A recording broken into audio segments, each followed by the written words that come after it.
రాధాకృష్ణతో నాలాంటి వాళ్ళకున్న ప్రాబ్లం ఏంటంటే, మనం కూడా ఈ సమాజంలో ఈ కుళ్ళిందో, నలిగిందో ఈ సమాజంలో పార్ట్. అది ఓన్ చేసుకోవాలి. అది ఓన్ చేసుకోకుండా I am okay, you are not okay అని ఒక థియరీ ఉంటది. ఎరిక్ ఫ్రామ్ అని ఆయన ఒక 4 స్టేజ్‌లు చెప్తాడు. I am not okay, you are not okay. I am okay, you are not okay. I am not okay, you are okay. I am okay, you are okay. ఇది mature stage అనమాట. ఈ Radhakrishna stage ఏందంటే I am okay, you are not okay. నేను బాగున్నాను, ప్రపంచం బాలేదు అన్న బోధన ఉంటది. ఆ బోధన విన్నప్పుడు మనలాంటోళ్ళు చికాకేస్తుంది. నువ్వు కూడా పార్టీ కదా బాబు! నువ్వు తెలుగుదేశం క్యాంప్‌లో ఉంటావు. తెలుగుదేశానికి సంబంధించి ఇతరులని భ్రష్టు పట్టించేదానికి అనేక వార్తలు రాస్తుంటారు. అది ప్రాబ్లమ్. జర్నలిజంలో ఏందంటే ఈ ద్వంద్వ ప్రమాణాలు అనేవి పెరిగిపోయినాయి. సో, ఇది ఓపెన్‌గా ఉండకుండా నేను బాగున్నాను, ప్రపంచం బాగాలేదు అన్న ఒక యాంగిల్ తీసుకొని నీతులు చెప్పడమే చికాకు యాక్చువల్‌గా. సో, అందువల్ల కులాలు ఇప్పుడు ఈ ఒక్క సినిమా రంగంకి కులం ఉందా? ఇండస్ట్రీ లేదా? రామోజీ ఫిల్మ్ ఇన్స్టిట్యూట్‌లో పనిచేసే వాళ్ళంతా ఎవరు? కమ్మాసే ఉంటారు. ప్రధాన ఫోకస్ అంతా కమ్మాస్ ఉంటారు. వాళ్ళ ఏరియా ఉంటారు. నేను బెంగుళూరులో ఒక డాక్యుమెంటరీ తీసి ఎంఎస్ రామయ్య. ఆయన బలిజ. ఆయన హాస్పిటల్లో గానీ, ఆయన ఆఫీసుల్లో గానీ మొత్తం బలిజసే ఉంటారు. ఇప్పుడు అట్లాగే చిత్తూరు జిల్లాలో రాజులు అక్కడ కన్స్ట్రక్షన్ బిజినెస్‌లో ఉంటారు బెంగుళూరులో. మొత్తం వాళ్ళ దగ్గర పనిచేసే వాళ్ళంతా రాజులే ఉంటారు. అది కూడా ఆ ఏరియా రాజులే ఉంటారు. సో, ఇది కామన్. ఎందుకంటే కులం అనేది ఎప్పటినుంచో వస్తూ ఉంది. ఎక్కడైనా అంతే. మనకి ఫ్యామిలీ మేనేజ్మెంట్ సిస్టమ్ ఉన్న చోట వాళ్ళ కులానికి, వాళ్ళ ఏరియాకి సంబంధించిన వాళ్ళే పెట్టుకుంటారు. ఇది అన్ని మన పార్సీలు చూడండి, వాళ్ళు మొత్తం వాళ్ళే ఉంటారు.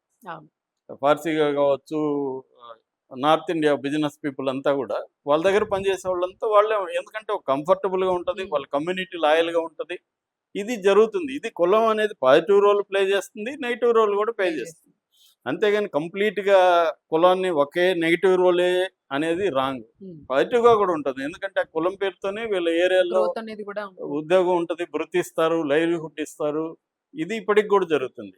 సో, రాధాకృష్ణ చెప్పదలుచుకుంది బేసిక్‌గా ఏంటంటే బాలయ్యని నిందించదలుచుకున్నాడు. చంద్రబాబు మీద జాలి చూపించాలి. చంద్రబాబు మీద జాలి చూపించాల్సిన అవసరం లేదు. ఆయన నీట్‌గా డీల్ చేశాడు విషయాన్ని. బాలయ్య కూడా ఆయన ఏదో తప్పు చేసేస్తాడు అన్నదేమీ ఆయన కూడా అనుకోవట్లేదు. ఒక చిన్నది అనుకోకుండా ఆయన మాట జారాడు.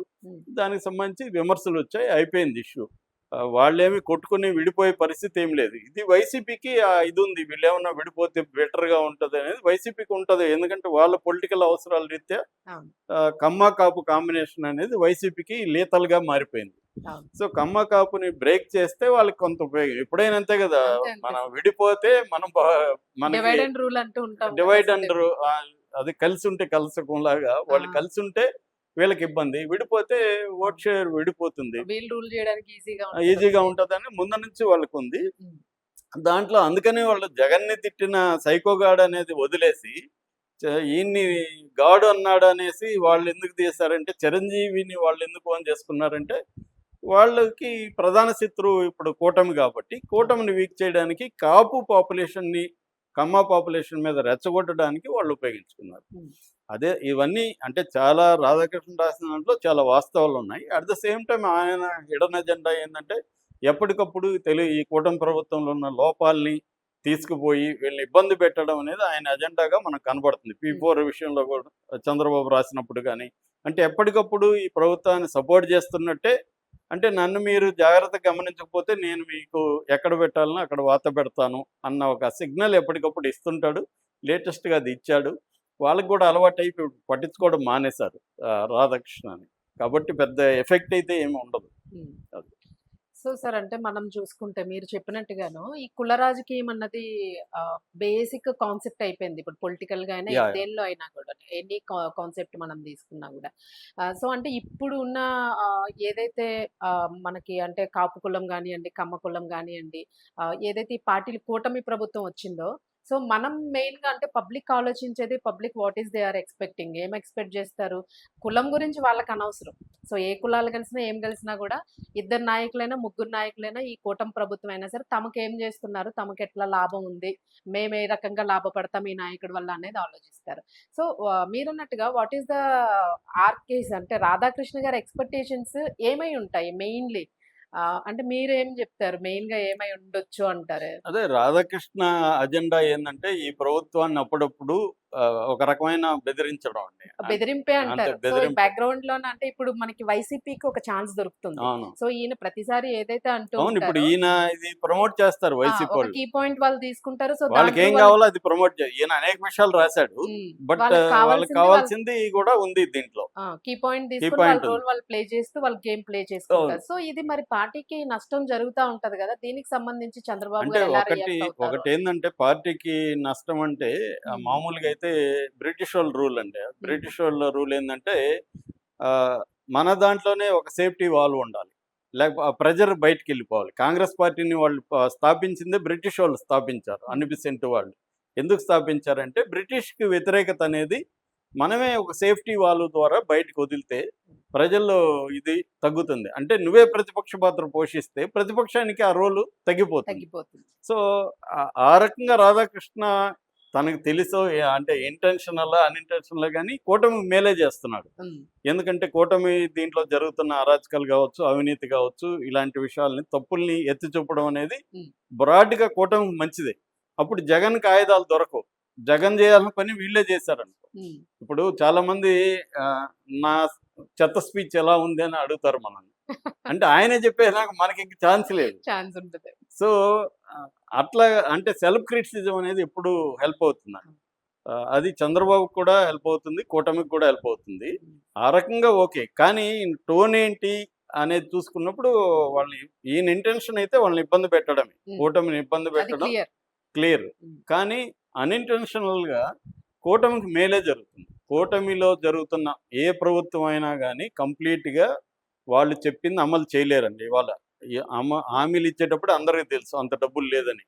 కానీ హామీలు ఎందుకు ఇస్తారంటే ఏదో ఒక మాయ చేసి దీన్ని బిహేవియరల్ ఎకనామిక్స్ అంటారు. బిహేవియరల్ ఎకనామిక్స్‌లో ఏందంటే ఓటర్స్ కూడా కన్స్యూమర్స్. హ్మ్. సో, ప్రజలంతా కూడా కన్స్యూమర్స్. కన్స్యూమర్స్‌ని మనం ఎలా కంట్రోల్ చేయాలి? వాళ్ళ వాళ్ళకి ఎట్లా వాళ్ళకి ఆశలు క్రియేట్ చేయాలి? హ్మ్. ఎట్లా వాళ్ళకి లాస్ అవర్షన్ అంటారు. నేను లేకపోతే నీకు ఈ నష్టం జరుగుతుందని ఎలా నమ్మించాలి? ఇదొక కన్స్యూమర్ బిహేవియర్‌ని చూసారు. అందుకనే ఇప్పుడు ప్రశాంత్ కిషోర్ లాంటోళ్ళ అవసరం ఏందంటే, ఈ బిహేవియరల్ ఎకనామిక్స్‌ని ప్రశాంత్ కిషోర్ లాంటోళ్ళు బాగా స్టడీ చేసి, స్టడీ. వీళ్ళకి ఎట్లా వీళ్ళని డీల్ చేయాలి? ఈ సమూహాల్ని ఎలా కంట్రోల్ చేయాలి? ఎలా నీకు అనుకూలంగా మలుచుకోవాలి?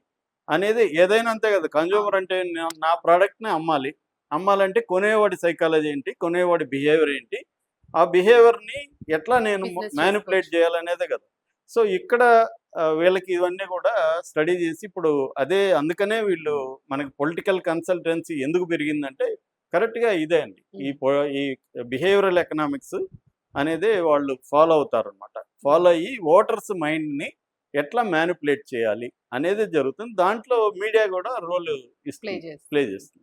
సో, ఓవరాల్‌గా మీరు చెప్పేదేంటంటే, ఇద్దరు బెనిఫిషియర్సే. Radhakrishna is self satisfied. అవును. He is satisfied with yeah! That comments.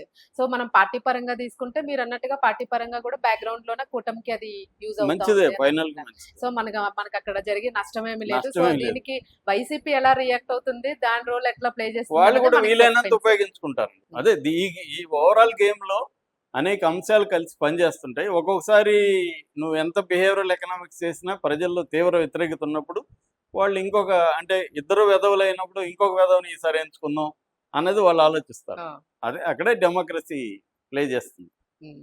Right. చాలా బాగుంది సార్. చాలా చక్కటి అనాలిసిస్ ఇచ్చారు. Thank you so much. Thanks.